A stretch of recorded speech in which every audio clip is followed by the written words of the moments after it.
izin 00 Ambon melaporkan Bandung 1 terjadi orang mencurigakan.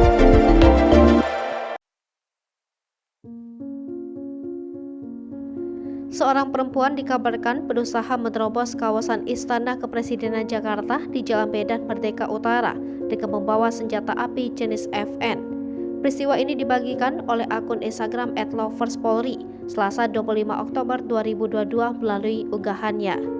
Dalam unggahan juga disebutkan bahwa barang bukti yang disita oleh pihak kepolisian yakni 1 senpi jenis FN, 1 tas hitam berisi kitab suci, dompet kosong warna pink, dan 1 unit ponsel.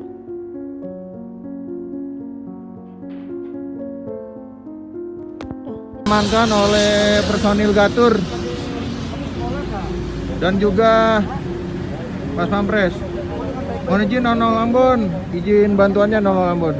Mohon izin 00 Ambon melaporkan Bandung 1 terjadi orang mencurigakan membawa senpi dan tidak punya identitas jelas.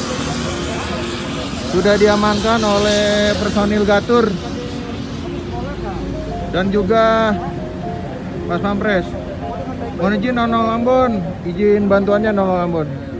Hai pemirsa Sri Popo TV, jangan lupa komen, like, dan subscribe, serta tonton terus berita-berita terupdate lainnya ya.